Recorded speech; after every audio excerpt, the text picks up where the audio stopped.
I don't do spiritual bypass. That thing that some do where they pretend their houses aren't on fire and use spiritual jargon to cover up the smell of smoke. I firmly believe nothing in the world of form, that is, the world of our human senses, can be transmuted unless it is faced and observed. Spiritual bypass is dangerous. It's intellectually dishonest, emotionally wounding, and spiritually decadent. So let's get comfortable. Center yourselves in your seats. Relax your bodies. Roe has been repealed for a year. Student loan forgiveness has been struck down. Refusal of service to protected classes has now been given legal imprimatur. Those are the facts. Now, if you are willing, gently close the outer eye, fill your lungs with air, and breathe. Keep it up. Gently open your eyes and continue to breathe.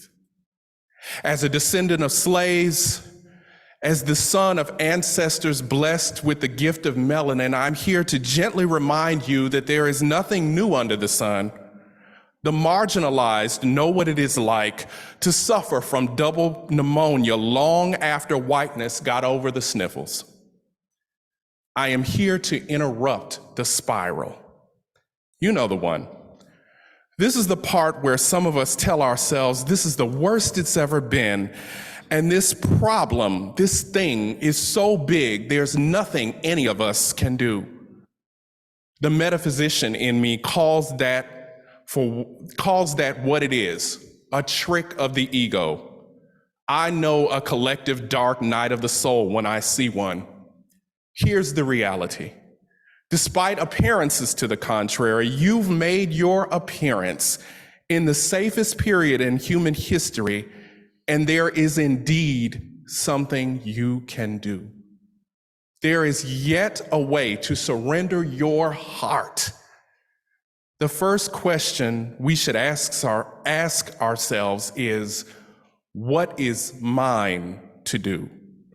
What isn't ours to do, I can safely say, is to get in pointless arguments with people on social media, try to save the world, doom watch or scroll, or simply throw up our hands and walk away.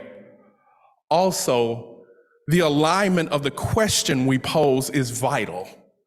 Notice, I did not say, what problem is mine to solve? I said, what is mine to do? It is in this sacred doing that the problems are transmuted into solutions. Once, I asked a famous gospel musician friend of mine if he'd marched during the civil rights movement. This man, who was on the organ when Martin Luther King came to New Bethel Baptist Church, pastored by Aretha Franklin's father, to try out the first draft of his famous "I Have a Dream" speech, simply stated, I wasn't a marcher or a sign carrier. Somebody had to start the music when they came into the building. That was my contribution to the movement. By doing what was his to do and nothing else, he remained in alignment with his inner self, a lamp unto himself, keeping his own confidence and blessing the world with his light. The second step I'd offer is to ask, what is seeking to emerge through and as my life? An example of someone who asked this question is the great contralto Marian Anderson. Madam Anderson had a habit of speaking about herself in the third person plural. She did not believe that she was alone or that she was doing her work by or for herself. After she was denied permission to sing at Constitution Hall by the Daughters of the American Revolution, she sang a legendary concert on the steps of the Lincoln Memorial.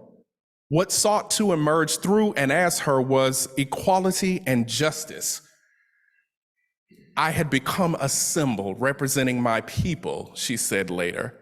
I had to appear. The third step is to ask, what must I become? What qualities must I cultivate? This world needs the full you, as yourself, doing what you were meant to do, playing full out. You have all the you there is, and when you stand on your life stage as yourself, you are nurturing the qualities that will create the beloved community that those of us who are relatively conscious see with the eyes of our souls. The fourth step is to ask, what must I release? I urge you to divest yourself of habits that no longer serve you, that keep you playing small. Grudges, old habits, all of it. There is an inner fire inside of us waiting to burn all these things away and refine our lives into a selfless act of surrender. And finally, the fifth step is to take clear-eyed inventory, asking, what gifts, talents, qualities, and skills do I already possess that will aid me in this holy doing? I firmly believe that nobody appears in this plane of existence empty-handed. There is something we can do and do extremely well that can help bend the moral arc of the universe towards justice. Finally, when the answers emerge within your own heart, have the courage to say yes. Simply yes. Not when everything is perfect, but yes, and yes now. Yes, the world appears dark, but Jesus the Christ and the Buddha remind us that we are the light of the world. It is indeed dark, but we are the people of the chalice, and we know how to make fire.